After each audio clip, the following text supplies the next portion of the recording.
Welcome to Stop Dieting and Start Living podcast.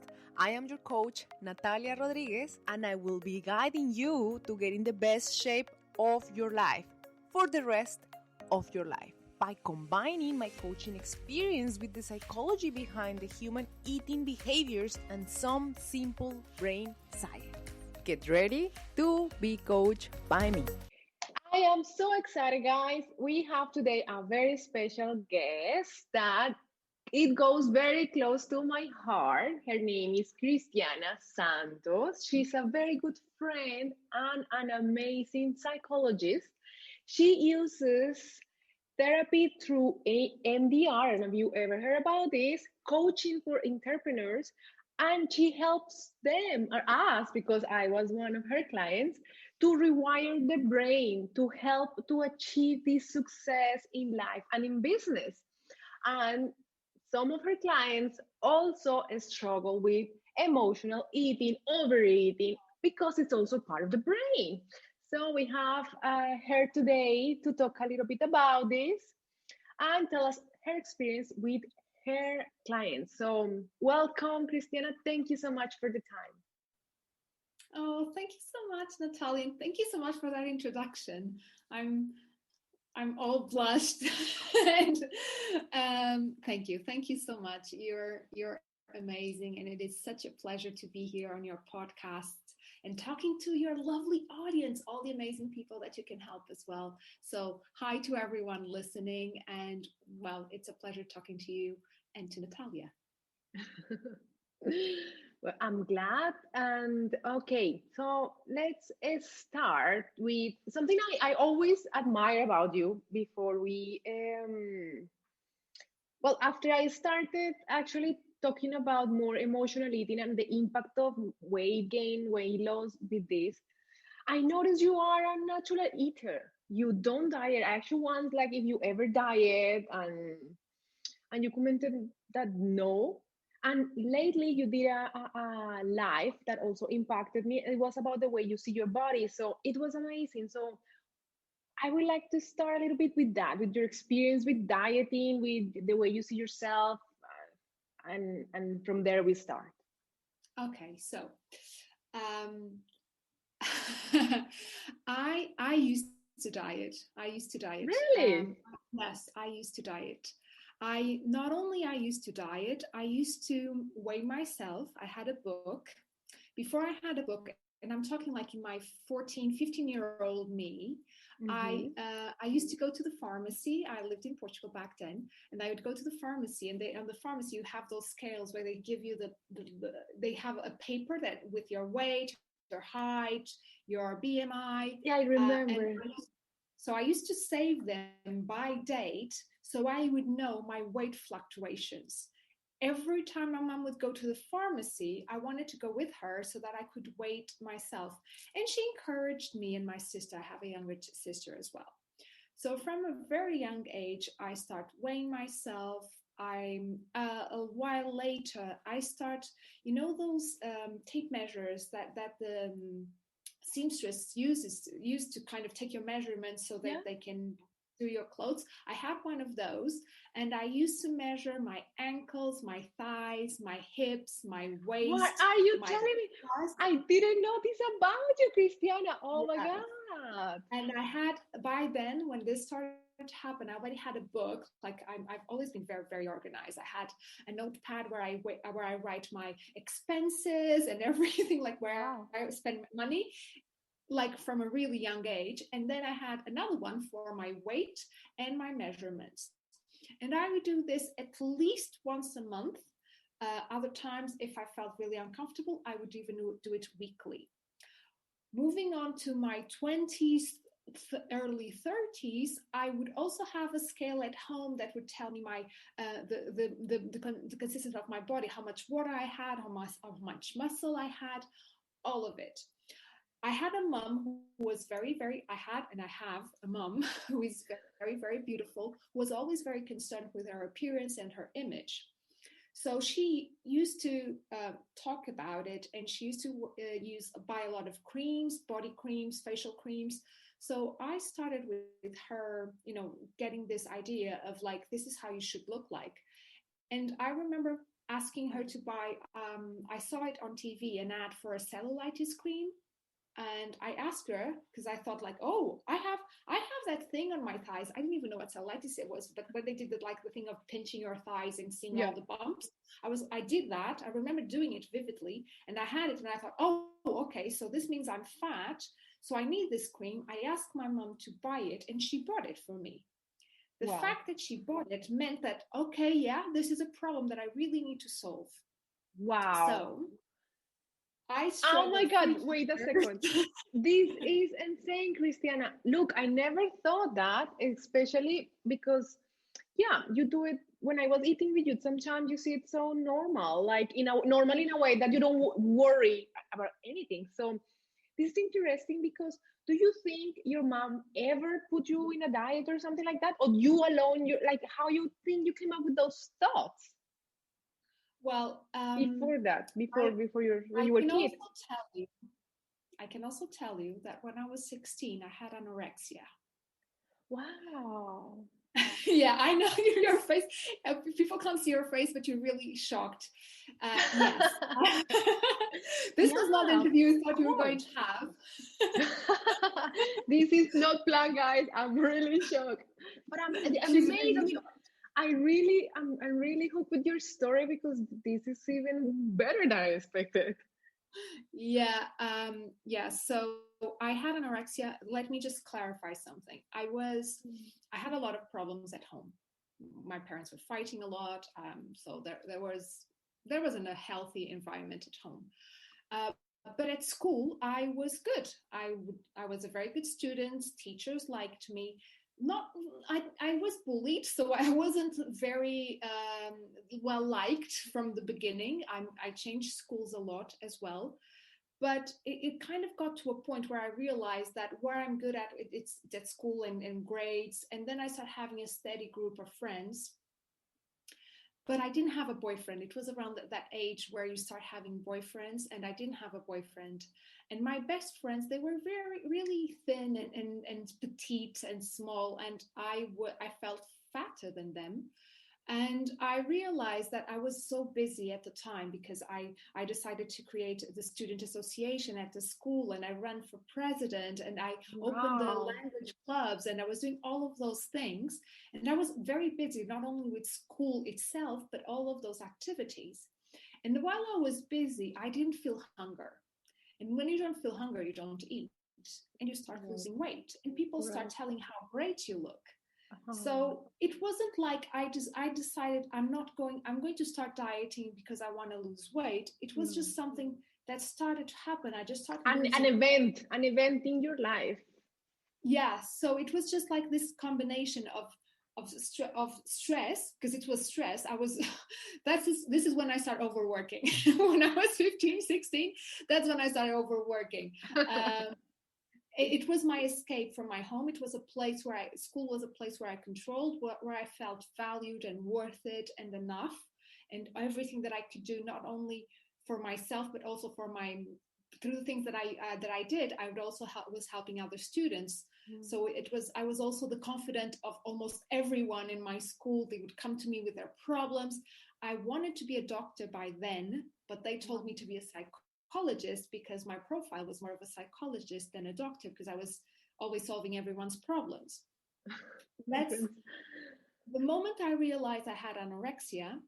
I didn't realize. So my parents didn't notice at home. I had no idea. I was fine. I was completely fine. I was like doing tons of things, great at school. And I remember one day, and this was a pivotal moment, I was in the cafeteria, we had lunch, and we were a really tight class, my class. At this time, we were all good friends, and we were all eating together in this long table. And everybody had lunch, and I realized that the cafeteria was getting empty, but they were all there, and I'm like, okay. And I was talking. I remember being talking, really animated, probably like I'm talking to you now. And I noticed that all of their trays were empty, and I said, well, let's go. And I just grabbed mine to go, and no one lift up. They all stay seated. And the headmaster of the cafeteria, she came to me and she said, "You're not leaving this table until you eat everything that you have on your plate." And I remember looking at my plate and I didn't even notice that there was food there.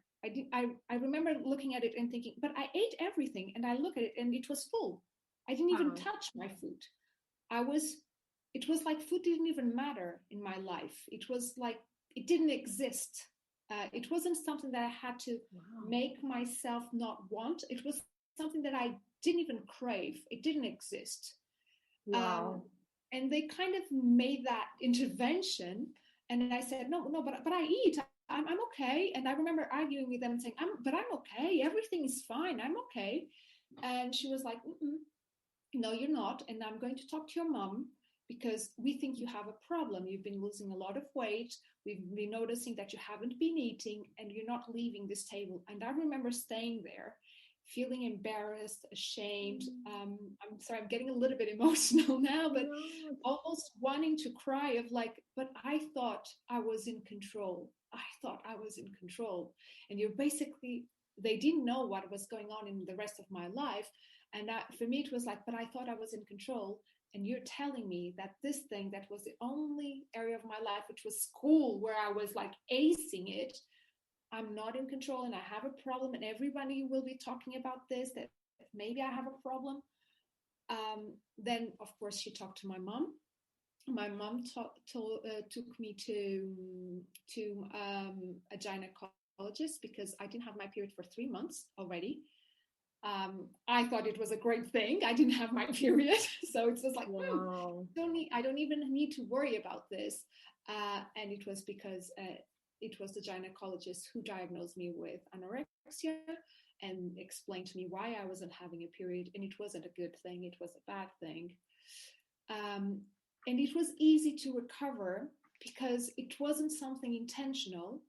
It was something that happened. So it was quite easy to recover in that sense of like, okay, go back to eating normally, go back to intentionally eating, like putting alarms or things like that. Yeah. So I Wow. didn't see a psychologist or a therapist back then, even though looking back, I definitely needed to, because of course I had lots of problems. And as I said, this was when I was 16.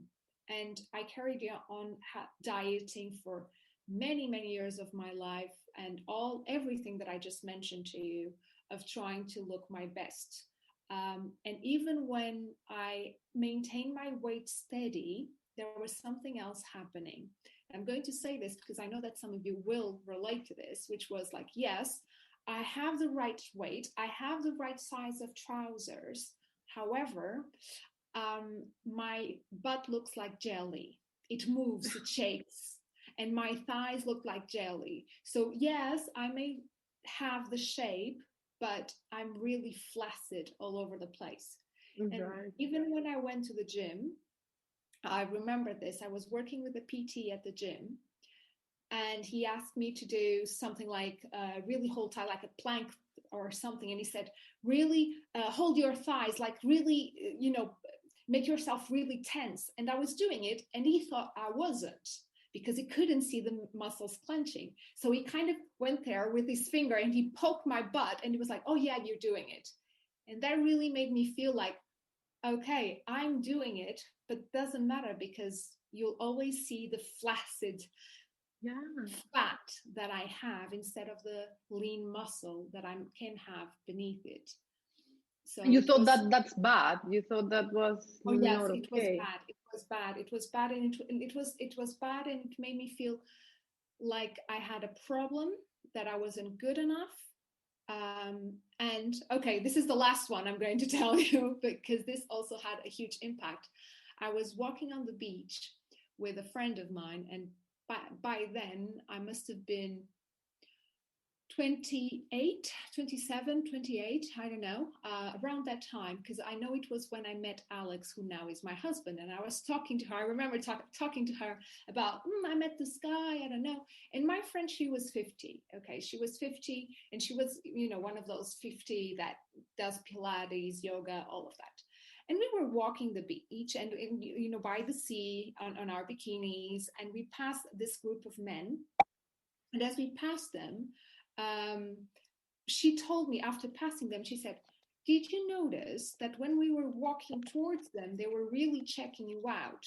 But from the moment you passed on, you passed, they look at you from behind, and they saw how flaccid you are, they stopped looking at you.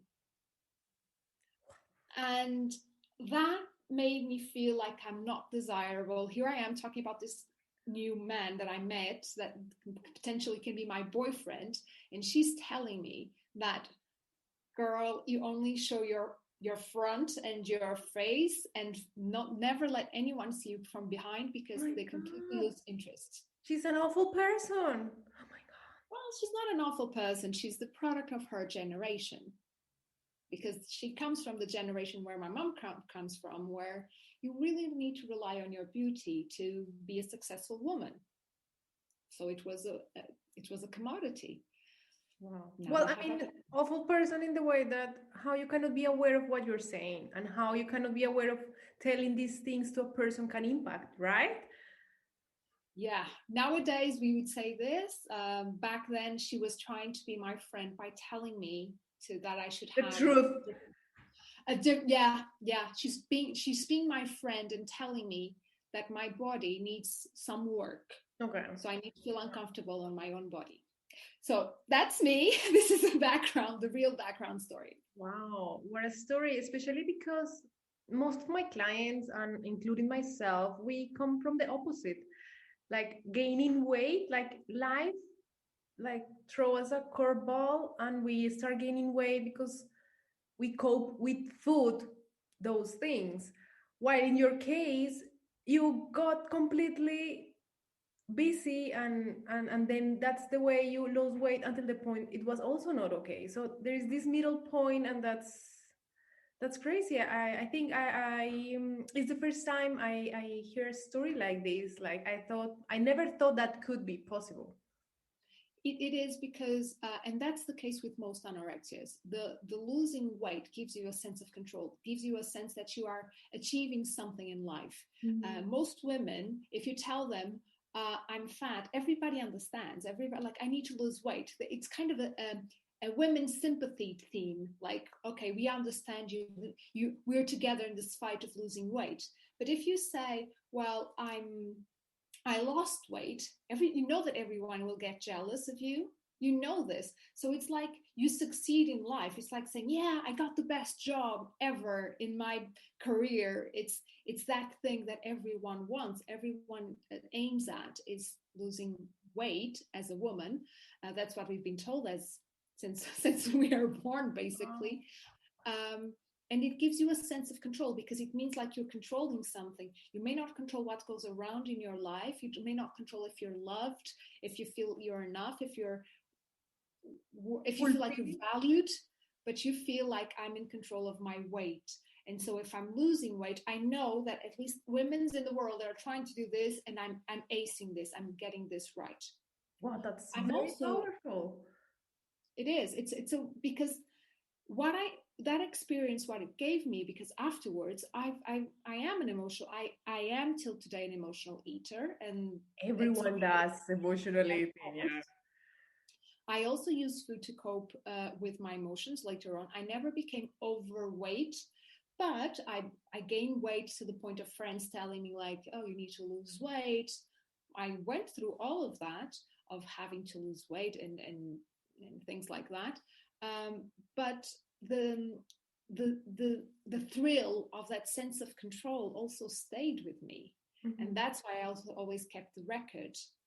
And the thing changed when it changed for me. It wasn't like that long ago. It must have been around 2000, and now you're going to get 16. Really? 2016. Yes. Wow. Yes. 2016, it was when, of course, I already was doing things a little bit differently, but I was still very much in the culture of like, yeah, and I'm one of those people who gains weight in summer and loses weight in winter. So okay. yeah, Yeah, I'm the opposite of everyone else because of water retention. I have all of those liquid retention. So in summer, and I have circulatory problems. So in summer, I kind of have that buildup of liquids because we're drinking more. And I crave more food in summer than in winter because I have low blood pressure. So my body's telling me like eat more so I can be okay with and cope with the heat. While in winter I feel healthy, I feel better. Therefore, I don't need as much water and I don't need as much food. So I lose weight in winter and I gain weight in summer. When did you learn that about your body? I learned it because of my health issues. I start understanding how my body works. I start noticing what were the reasons, because I was keeping records. I knew that was a consistent thing, so it wasn't something that I was doing this year to make a change. I noticed that every year that would happen during the summer months, and during the winter months it would be different. The way my trousers would feel, like the jeans would feel, it would change as well. So when I've learned about the problem that I have with water retention and blood flow and everything, the circulatory problems, that's when it all kind of combined and made sense. And then a doctor also explained to me, because at some point I thought I had diabetes because I was always craving food and especially sweets in summer. And the doctor explained to me that's because I have low blood sugar and low blood pressure. In summer with the heat, I kind of feel like I'm fainting almost all the time. It lowers my blood pressure, and food kind of helps it make it bump it up. So it was a way of my body helping me stay awake and functioning during summer. So it was what it needed back then, or either that or medication. So food was the healthiest way of doing. Very, how life, like it's interesting how life brought you to this point. But what else happened in 2016? Like that you decided to genuinely stay out and become a natural eater? Like what happened? What happened was that I was feeling great. I was loving myself. So not everything was great in my life. I was already living in London for a couple of years.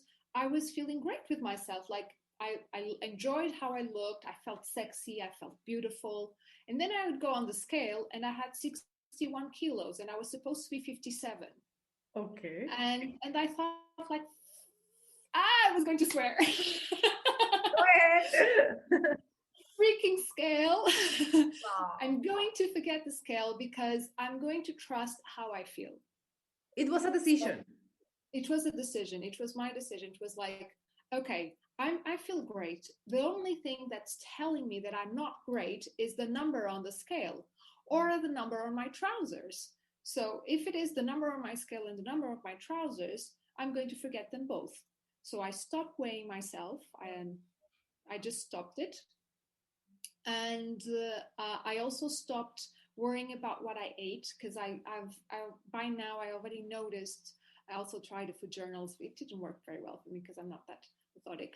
But I have weeks, like I'm in one of those weeks where I just want sweets. I just eat chocolates and biscuits and ice cream, and I don't like ice cream that much. So ice cream. A couple of weeks ago, I ordered something that I can tell for a year that I didn't crave, which was a burger from McDonald's. A year that I didn't crave a burger from McDonald's. I don't really like them. I don't like French fries. I don't like them.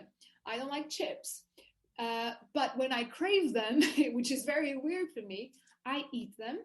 And then this could be for a week, 2 weeks. It's usually hormonal or stress related. But once I do this, it goes back to normal. And then I go into a couple of weeks where sometimes I don't even feel like eating that much. I just go naturally. Forgetting the sweets, I also learned to trust my body.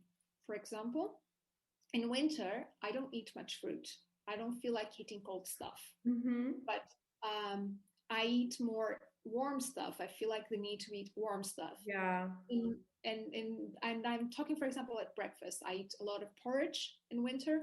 Porridge and then some peanut butter sometimes and yogurt. But in summer, I have fruit with yogurt and some cereals or some seeds or whatever, because I feel more like this, and I learned to trust my body, and I It's learned to trust true. myself. That's a super important point because when you're a dieter, you end up eating the same every day, the same breakfast, the same lunch, and that's why when you don't eat the same amount of food or the same thing and you don't crave it, and that's when you start getting these issues like I don't know, like when you need everything, and as a dieter, you learn to follow a menu plan, and then you realize that, but I don't want salad. It's winter. I prefer a soup, or I prefer other things that in summer you cannot like. And so you when after you did or made a decision, have you had any thoughts to go back or try again? Perhaps I don't know. No, no way. Because I believe that the person who knows my body is myself. And my body always goes back to balance, homeostasis. That's really the word, but we always go back to balance. So I've learned to trust my body. My body has a shape. This is the shape. My shape, and my shape is good or bad according to our culture or the year that you were born. I was born in the 80s, so I was a teenager during the 90s. In the 90s, like I said on my live, people were very skinny, and you shouldn't have any curves, you shouldn't have any hips, no, like very willow and tall and really top model style.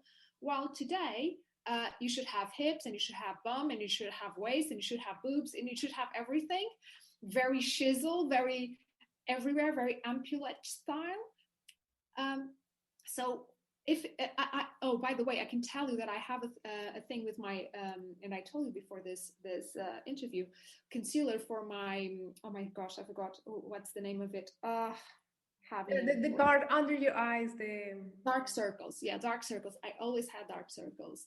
And can you believe it that a client of mine sent me a video saying that right now is a trendy thing. There are makeup tutorials teaching you how to fake dark circles. So no, oh my god. I'm never, I've decided that I'm old enough, I'm wise enough, first of all, to trust my body. Second, to trust myself. And third, to not be a slave of anyone telling me how I should look, because this is what's beautiful and this is what's not. Because that same person that today is telling you that this is what beauty looks like and this is what beauty shouldn't look like, in 5 years, 10 years, will be telling the opposite. And anyone else that would tell you something like this in their life, you'd call them a liar, and you wouldn't have that person in your life. So I'm decided I'm not going to be a slave of fashion, of standard beauty. I'm going to trust myself, going to trust my body, and trust how I feel. If I feel beautiful, I am beautiful. If I feel not so great today, it's just a day. Because in the end, if I'm healthy, I love everything that I have. I love my flaccid little bum. I love my hips, my thighs. And I'm learning to love my health, because that was the thing that I mentioned the other day. I'm learning to Wow, love I it. mean, this is an amazing story, and I think that's the path that I try to spread is you are in control. Yeah. You can, so what you did was from your perspective was to create the beliefs that make you feel good about yourself. Like that's the way that you can like perhaps stay away from the fitness industry, or because actually this can ultrapolate to every area of your life. Yeah. So with your clients, for example, if you had clients with emotional eating problems, that I hear a lot of my clients with this, and I feel this comes from the mindset because they perhaps don't know how to address like what is emotional eating. My body is telling me to eat, right? You think your body is telling you to eat, so you eat. So it feels like, how can I discover if it's my body or is my mind, right? I'll I'll answer that in a moment. If you allow me just to go back a little bit and say something, which was when I made this decision, so the decision of not caring about what the scale says and everything that I just mentioned, back then I didn't even know what intuitive eating was or natural eating was. I had no idea. I didn't have the information, and I didn't have a Natalia or a podcast like yours to listen to. I reached that point because I've already done my therapy on myself. You know, I went to therapy. I worked on my beliefs of not being worth it, not deserving good things, of not being enough. And kind of that set the healthy platform so that then I could make these healthy decisions, even though back then I didn't have the knowledge that now I know that what I've decided was natural eating, but back then it was just me being weird compared to all of my friends. Even now, if someone listen to this, you may feel like a weirdo still, or what I'm saying, many people don't believe me. I know that I'm the last resource of every dieter. And most of my clients are over 40, 50, because when you're 30, you want the magic pill, you want to fast, you want to rush through things, you don't have time. So you're involved in these beliefs that are everything but doing what feels right. It's more achieving, overachieving, and controlling. So that's very true what you said. This is not something that is well known. The fitness industry is not interested that this goes and to the light, right? Because actually it's not good for business. So you still see magazines with this 8-week detox, 6-pack, whatever, and there's still things out there, and there's still, I don't know, a lot of detoxes, a lot of gels for the cell life. I still have friends that wants to do a liposuction, and it's sad. It's nothing I can do. It's nothing I can do, because she believes that this is the right thing for her. She want to cut her legs. It's like, oh wow. But I know that she may hear me in a couple of years after she tries everything and she realizes that the only way is to look inside. Absolutely. So answering your question, the follow-up question, I'm so sorry, about clients and what I find in clients, I have to start by saying that I didn't like seeing people who had any kind of problems with their body or their weight, because it was a struggle that I was dealing with. Okay. So until I had my shit together, sorry, I wasn't, if I hadn't figured that out on myself, I didn't feel comfortable helping others fixing it, because I was still figuring it out for myself. So I only start really working with people with emotion, with the main concern and the main thing coming to me due to emotional eating, compulsive eating, binge eating, or any sort of relationship with their body and their weight after 2016. Before then, I avoided because I didn't feel like it wasn't enjoyable for me. It felt too painful. It felt too close to home.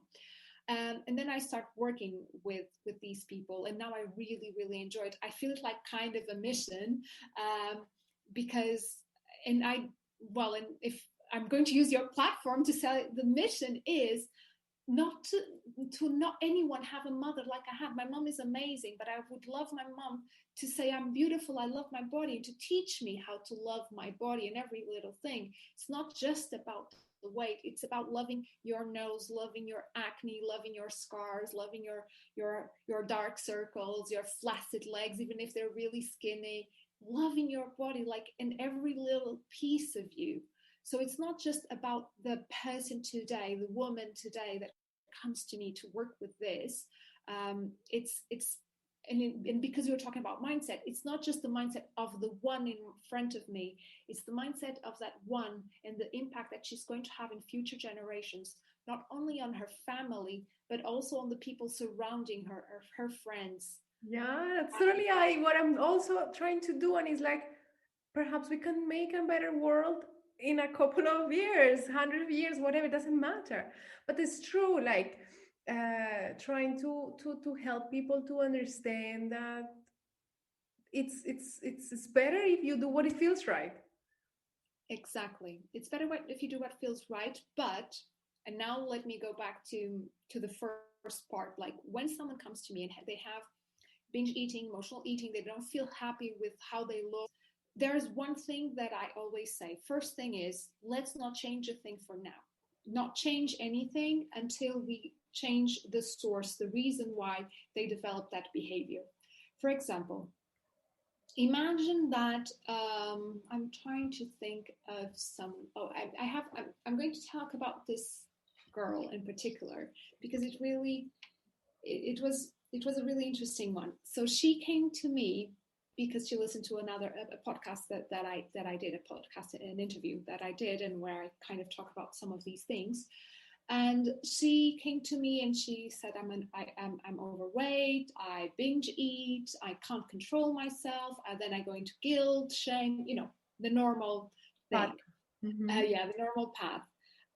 And I really want to stop this. So that was her thing. The main goal for her was, I want to stop overeating. I want to stop emotional eating. I want to stop this because then I feel very guilty. I feel really bad. I just want to stop this. When we went into, okay, so I explained to her that you're not going to change it now. Right now, you're just going to do your best. I just want you to be aware when you do this. Instead of going directly into like, now you're going to stop this is what you're going to do, no, it's like, okay, let me just see why you do this. And when we did EMDR, what we realized was that woman had cancer when she was a young girl. Wow. When she was 6 or 7 years old, she had cancer and she was in hospital. And when you are a child and you're in hospital, people come to visit you. And what do they bring? They bring sweets, they bring food. And if you eat them, it means that you're feeling better, especially if you're a cancer patient. Wow. It means that you're feeling better. And everybody gets super happy. She's eating.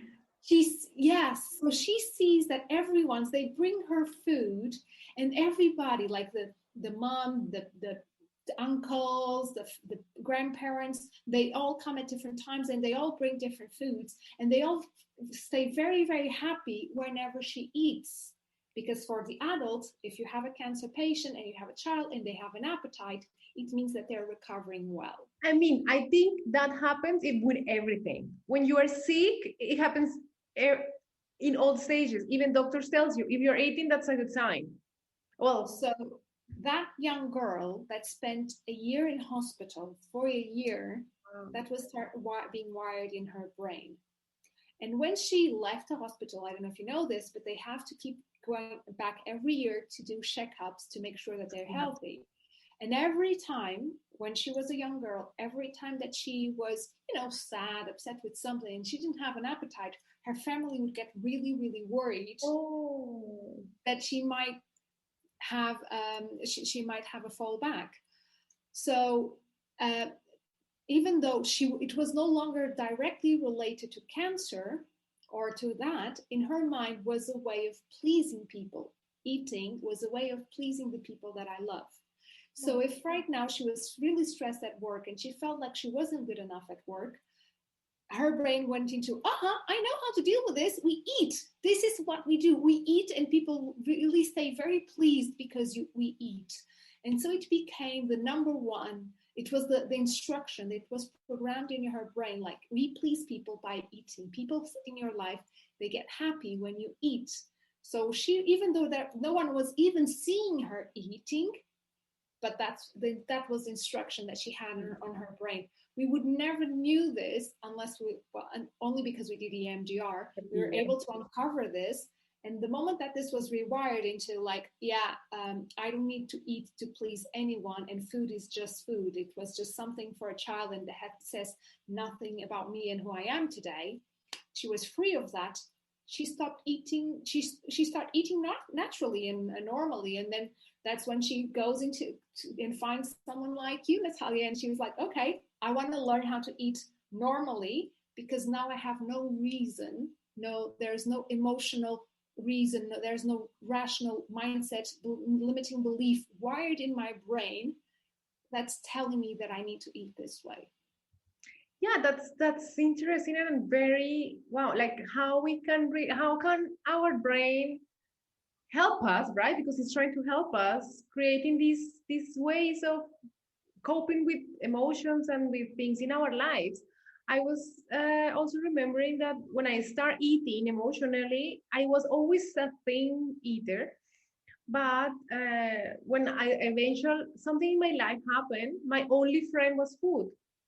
So if I feel lonely, food was always there for me. So yeah, and some of the stuff what you say is true in its therapy, because definitely what I work with my clients is to find the habits of how I can eat naturally. But then if you end up yourself eating emotionally and not able to recognize what is happening, therapy is always what I advise, because you need to address why you're doing it. Because what people do is, okay, we'll just start cutting the carbs. Or instead of eating gummy bears, I eat jelly. But it will always be there. Always. Yes. And it will reinforce the belief that you're just not doing it right. There's really something wrong with you because this should be working and it's not working. So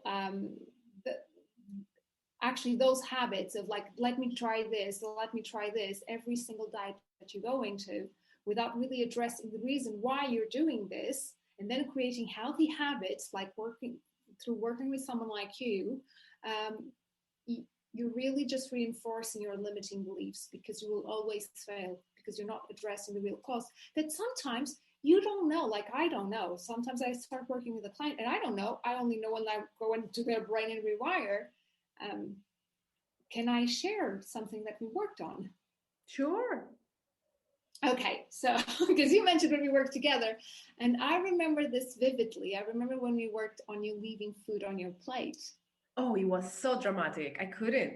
For a couple of months, it was hard for me to get that out of that. Exactly. And if we think about leaving food on our plate, it seems like it's a decision that you make that requires willpower and discipline. Wrong. It's not a decision that you make. It doesn't require willpower and discipline, because leaving food on your plate is something that has a meaning for you and had very negative consequences, probably back then when you were a young child, where they would tell you, they would even shame you into saying like, there's a lot of hungry people in the world and here you are not eating, like shaming you into eating everything that you have on your plate. Or there would be a punishment if you didn't eat everything. So of course, if there's a punishment, you have to eat everything that you have on your plate. And if you grew up with this for, let's not even say till you are 18, let's say 10 years of your life, that's in the time that your brain is learning how to cope with the world and learning all the rules of society, it stays there in your programming forever until you rewire your brain. So it has nothing to do with willpower or survival, because this is we're talking about survival, which is like something really bad is going to happen if I leave food on my plate. So I'm sorry if I don't have willpower, but I need to survive, and for that I need to eat everything that I have on my plate. And it's an urge. I remember it was and I also excuse myself saying it feels so pleasurable to eat until I'm super uncomfortable. And oh my God, I spent many years lying to myself, but because I was pleasing others and but you see the importance. So I think one of the things that people can start doing when they start eating emotionally is to try to figure out why you're doing it. Like it's not about the food. It's never been about the food. Yeah. It's not about that you're a bad person, that you are not good enough, that you cannot do it, that you don't have willpower. It's not about that. But I don't know, society or your environment or someone without wanted to, because also we start blaming others. It's not like my parents didn't know better. They come from war times where food was a scarcity, was a precious thing. So of course they will always eat everything because they fear this. But nowadays you don't have to. So but if you don't know this is coming from that, then you will feel bad with yourself. And I think we should not be tolerant to that. I truly believe we should not be tolerant to feel bad about ourselves. Like, what if we start from that? And then you can start figuring out the things that makes you feel bad. I don't know. In terms of emotional eating, I think this is a big topic for me, and not only leaving food on the plate was a problem, also the habit of procrastinating my work or not feeling good enough with myself. Remember, all the work you did with me was about this, and I was eating because of those things as well. So sometimes it's not about the food. I mean, it just came to my mind all over again. It's not about the food, and it's just like the message I wanted to say to people, like, hey, it's not about the food, it's not about the carbs, it's not about the sugar. Yes, those things have an impact in your body, but you will figure that out later when you eat for the right reasons. You can figure out, hey, I'm eating too much sugar, perhaps I'm getting tired in the afternoons, probably I should eat more fiber, or I don't know, you see, more protein. Like, but that comes after you heal this.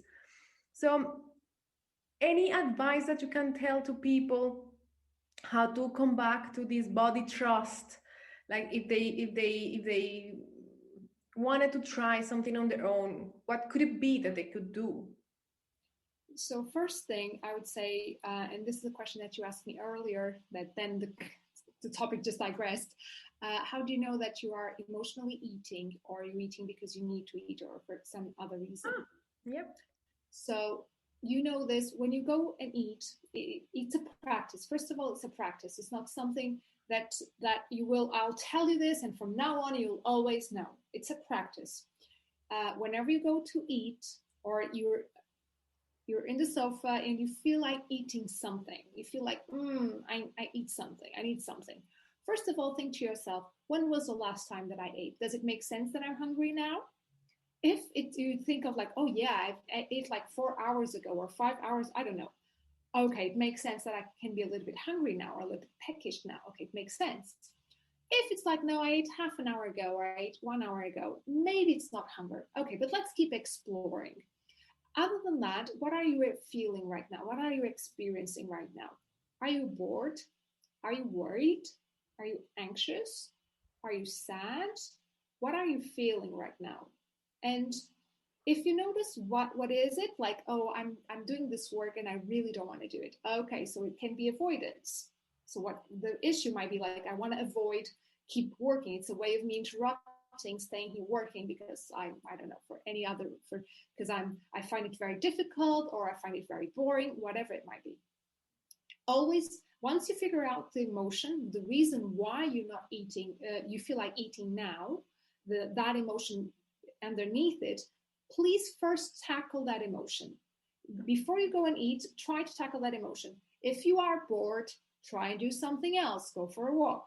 If you are tired, try to rest. Take a pause. Do something else before you eat. And then, if you don't work, or if you think like, and sometimes this happens when I'm like, I'm going to eat just because I feel like I need a little something. I'm a little bit sad. Yeah, that happens a lot. Okay, you can do it, but do it when you know it's not hunger. Label it correctly in your brain. This is not me being hungry. This is me just eating a piece of chocolate mindfully, that it's because I'm sad and I know that chocolate is not really going to change it, but I'm okay with it. And acknowledge. Yes, I'm okay with it. So that because the worst thing that can happen is the guilt after.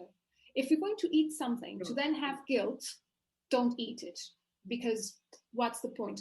Because the moment that you eat the piece of chocolate and then you start feeling guilty because you have that piece of chocolate, you're going to start feeling anxious again. You're going to feel bad about yourself, and you're going to start really punishing yourself. And when you punish yourself, you feel sad again and you feel guilty. You feel bad. You need to pick up again, and you go and eat the piece of chocolate again. Yeah, and that ingrains the habit. I see this as like this pleasure. Like when you just feel like eating something, is because you're craving some pleasure. You want some pleasure about this. And then you make the decision of eating it. But that's really good thing also that you said, because I see it that way too. pleasure should be something that makes you feel good before, during, and after. So asking questions like, hey, okay, I want to eat it now. Acknowledge that could be pleasure for now, but will this make me feel better afterwards? Is this in line with my goals or what I want?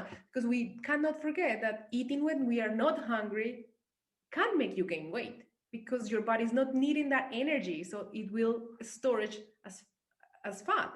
That's true, and that's no way of discussion of this. You need to eat less or eat to maintain is the same amount of energy that your body needs, but he knows it. Yeah. I would like just to share something that I've learned. So in Portuguese, I'm Portuguese. I live in London, so I work both in Portuguese and in English. But in Portuguese, I have a program that it's not about losing weight.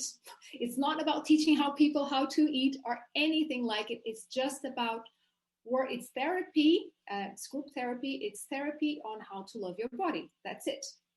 Wow. And it's in the love, the title of the name of it is Amar o Corpo, which means love my body. That's it.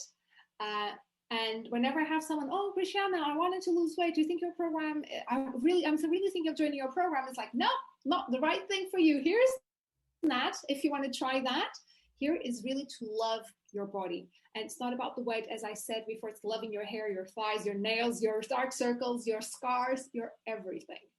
So we have these lives.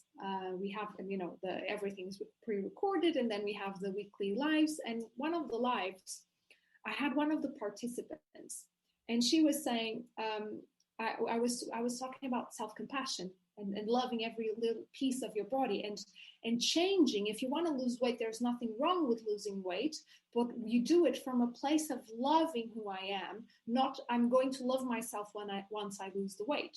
It's a completely different place to make the change. Something different, yeah, totally. And she was saying, well, I don't see how that will work, because how can I love a body that I don't like? How can I love a body that I feel is fat? How can I love a body that I just don't like what I see in the mirror? And I said, well, can you start by liking a part of yourself? Like, I don't know, your hands, your hands. Can you just look at your hands and see? Can you just find something that you like your nails? Can you find the color of your hands, the fact that they don't have scars? Can you just find something that you love? Mm-hmm. And she did find something, but then she was like, okay, yeah, but still, that doesn't change my thighs. That doesn't change my size. And at the end, I that was like a big conversation. At the end, I just had to stop and say, well, so why you're here? Because you're doing a program called Love My Body, and everything you're saying is that you don't want to love your body because you want it to change so that you can love it. So I don't know what you're doing here. I think I need to refund you because you're not the right participant. And it was a very, like, it was a group, like everyone was like, ooh, okay, what's this? Of course. And it was really an impactful moment because it made her stop and realize, like, I'm doing this to myself. This is how I treat myself. This is not about loving my body. It's about us accepting love in my life. It's not just my body. It's me accepting love in my life. And once we reach the point of understanding that loving our body doesn't mean that I'm going to love being fat or having scars all over my face. Of course, I would like to change that, but I can change that from a place of love and acceptance and compassion for myself and loving my body. And it was a beautiful session where that woman realized, like, what I'm struggling with is I'm punishing myself and I'm not accepting love in my life. Therefore, I can't love myself because I have to keep punishing myself, because that's the way to change. And I think the message that you and I share so much is self-compassion and love is a way to change, because you can change from a place of love, of self-compassion, of like, I love who I am today, I accept who I am today, and I want to improve it, and it is okay, and I trust myself, and I respect my limits and my boundaries. And I'm not going to say, it's like saying to a little baby, you are fat, you are ugly, and I'm only going to love you when you are a slim teenager. No, you don't. You will never say like, I will like you. I will only like you when you earn your own money and you help me pay the bills. You don't say that to a baby. You don't have to say that to a son. Why would you say this to yourself? And you know what the funny part is? When you get thin, because you eventually will get there, right? Yeah. You will not appreciate it as well. So that's part of the work that I do with my clients, is to start loving yourself from the body you start. So when you had it, when you finally reach it, you feel comfortable and can enjoy it. I remember so many times when I tried to change my body from hate, it was never good enough. Never, Cristiana. I remember I used to take pictures of myself day, morning, midday, and it's like always see something bad. So the problem is like, it's not that you cannot change it. You will change it. You can change it, but you won't see it. Exactly. And you won't love who you are once the change happens. Exactly. It's like if you gain weight or and I saw this in many pregnant women, because they get self-conscious about the body change. And some of them really cannot go through the acceptance. So this part of acceptance of what you have right now will help you to get where you want, but you need to accept what you have. And it's beautiful. Yeah, thank you for sharing this story. Very, very nice, because I see this still, and I think this is the message we wanted to spread. It's not about weight. If you want to lose weight, there's something else more there. There's something else there. And that's what we need to address first, those reasons. You know, once we finished that first edition, it was really interesting because, you know, when you make a program, you know what's there technically, but you don't know how people will feel doing it. And when they finished, it was really interesting because they were saying, this shouldn't be called love my body. This should be called self-love, because this is what I feel like. I love myself. I don't love just my body. I love myself. And I'm like, would you buy the program if it was called self-love? Because, you know, the body is a way of self-love. You can't have self-love without loving your body, without loving everything that you are. It's a way of getting there. And from self-love, you can get anywhere in life. That's true. That's true. Oh, And thank you you're so proof of much. it. Yeah. Oh, you're welcome. I love everything you said. I think it was so insightful, and it gives a lot of perspective to people, really, to try to find the real reasons for them. Thank you so much. Where people can find you? Well, people. Or that program that you talk about, if they're interested, if they speak Portuguese. Yes, if they speak Portuguese. Currently, I only have a Portuguese version of it. Do you know that Portuguese version of the program, it's actually with a former client of mine. I've created with a former client of mine who's a coach. She did therapy with me for compulsive eating. And she's a writer, and she kind of shared it with her audience as she was doing it. And I think it was 2 years after, like, then we had a book proposal to write a book, like her from the perspective of the client, me from the perspective of the therapist. And then later on, it evolved into like, okay, a book won't deliver the transformation that we'd like to have. I really want to do therapy in an affordable way. Of course, there's no EMDR there because you can't do it in a group. But it's everything that you do in therapy that really works to help people do this. That's Love amazing. My Body, my report. You have to launch it in English.